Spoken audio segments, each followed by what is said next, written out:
তো hello friends, আমি Sandeep and আপনারা দেখছেন লার্নিং দুনিয়া 2.0 ইউটিউব চ্যানেল। তো ফ্রেন্ডস, আবারও কিন্তু আপনারা যারা এসএলএসটি 2024-এর নতুন নিয়োগের নোটিফিকেশন প্রকাশের আশায় দীর্ঘদিন ধরে ওয়েট করেছিলেন, অবশেষে তাদের জন্য কিন্তু বিরাট বড় একটা খুশির সংবাদ সরাসরিভাবে কোর্টের সূত্রে কিন্তু উঠে আসছে। তো অলরেডি বিষয়টা নিয়ে কারোরই আর জানতে বাকি নেই, তবে এই মুহূর্তে দাঁড়িয়ে যারা মূলত আমাদের চ্যানেলের সাথে যুক্ত রয়েছেন, দীর্ঘদিন ধরে এই বিষয় নিয়ে প্রশ্ন করেন, তাদের উদ্দেশ্যে আজকের এই ছোট্ট ভিডিওটা ক্রিয়েট করে আরও একবার বিষয়টা ক্লিয়ার করে দেওয়ার চেষ্টা করি। অলরেডি আপনারা জানেন যে আমাদের কিন্তু 2016 সালের যে এসএলএসটি রিকোয়ারমেন্ট ছিল, সম্পূর্ণরূপে সেই রিকোয়ারমেন্টের প্যানেল বাতিল করে দেওয়া হয়েছে এবং কলকাতা হাইকোর্টের পক্ষ থেকে গতকালকে কিন্তু চাকরি প্রার্থীদের চাকরি বাতিলের হুঁশিয়ারি দিয়ে দেওয়া হয়েছে। চাকরি বাতিল সম্পূর্ণ কনফার্ম করে দেওয়া হয়েছে তাদের পক্ষ থেকে। তো আপাতত কিন্তু আপনারা এটাই বুঝতে পারছেন যে এসএলএসটিতে কিন্তু মোটামুটি 25,000-এর চাকরি প্রার্থী কিন্তু বাতিল হতে চলেছে, অর্থাৎ 25,000-এর কাছাকাছি চাকরি প্রার্থীর চাকরি বাতিল হতে চলেছে। সাথে কিন্তু ফ্রেন্ডস অবশ্যই যে বেতন তারা তুলেছেন তার 12% ইন্টারেস্ট সমেত আবারও কিন্তু ফেরত দিতে হবে বর্তমান সরকারকে। এটা কিন্তু ফ্রেন্ডস অবশ্যই আপনারা বুঝতেই পারছেন, সরকারকে বলতে কোর্টের কাছে ফেরত দিতে হবে। তো বর্তমান পজিশনে দাঁড়িয়ে আমরা এটাই বুঝতে পারছি যে মোটামুটিভাবে ধরে নেওয়া যাচ্ছে যে 25,000 চাকরি প্রার্থীর কিন্তু চাকরি বাতিল হয়ে গেল। তো পরবর্তীতে কি হবে না হবে সেই নিয়ে আমরা পার্সোনাল কোনো ওপিনিয়ন জানাতে চাইছি না, সম্পূর্ণ বিষয়টা বিচার্য ব্যাপার।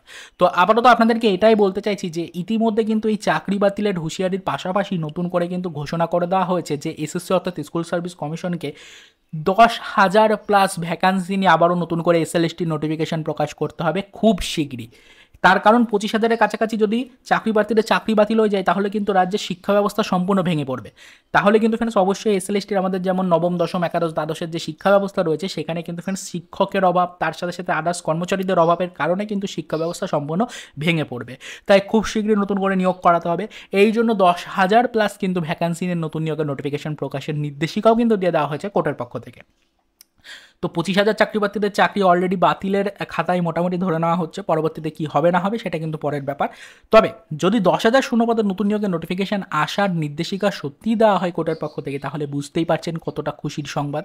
অবশ্যই খুব শীঘ্রই এসএলএসটির নতুন নিয়োগের নোটিফিকেশন আপনারা কিন্তু পেতে চলেছেন অফিসিয়ালিভাবে। এটা কিন্তু পরিষ্কার করে আমরা বুঝতে পারছি, অফিসিয়াল ওয়েবসাইট থেকে কিন্তু খুব শীঘ্রই আমাদের এসএলএসটির নতুন নিয়োগের নোটিফিকেশন এসএসসি অর্থাৎ স্কুল সার্ভিস কমিশনকে কিন্তু প্রকাশ করতে হবে এবং এবং সম্পূর্ণ স্বচ্ছতার সাথে নিয়োগ প্রক্রিয়াটাকে পর্যালোচনা কিন্তু করা হবে এবার। এটা কিন্তু আপনারা আশা করি সবাই বুঝতেই পারছেন, সম্পূর্ণ স্বচ্ছতা থাকবে, কোনো ধরনের কোনো অস্বচ্ছতার আশ্রয় আর কিন্তু নেওয়া হবে না এই রিক্রুটমেন্টগুলোতে। আশা করি বিষয়টা বুঝতেই পারছেন। তার কারণ এতগুলো বছর ধরে চাকরি কর্মরত অবস্থায় থাকা পরেও যদি আপনাদের চাকরি বাতিল করে দেওয়ার মতো সামর্থ্য থাকে তাহলে কিন্তু অবশ্যই বুঝতে পারছেন যে আর কেউ কিন্তু দুর্নীতির আশ্রয় নেবে না। তো সেক্ষেত্রে বর্তমান পজিশনে দাঁড়িয়ে এটুকুই বোঝা যাচ্ছে যে যদি 25,000 চাকরি প্রার্থীদের নিয়োগ বাতিল হয় সত্যিই, তাহলে অবশ্যই কিন্তু 10,000 চাকরি প্রার্থীর ভাগ্য পরিবর্তনের একটা সম্ভাবনা থাকছে। তো পরবর্তীতে বাস্তবায়িত হবে কতটা বিষয়টা সেদিকে নজরদারি রাখা হবে, যদি কোনো নতুন আপডেট পায় অবশ্যই আপনাদেরকে জানাবো। তবে আপাতত একটা খুশির মুহূর্ত তৈরি হয়েছে চাকরি প্রার্থীদের জন্য যারা মূলত 10,000 শূন্যপদের নতুন নিয়োগের ভ্যাকান্সি প্রকাশের আশায় ওয়েট করছেন তাদের জন্য। তো আপাতত এই পর্যন্তই, পরবর্তীতে কিন্তু আমরা এই বিষয়ের উপর নজরদারি রাখবো, কোর্টের ওপরেও নজরদারি রাখবো, কোর্টের পক্ষ থেকে কী আপডেট দেওয়া হচ্ছে সেদিকে ফোকাস রাখবো, যদি কোনো আদার্স তথ্য বা ইনফরমেশন পাই সেই নিয়ে ডিটেলসে আলোচনা করবো।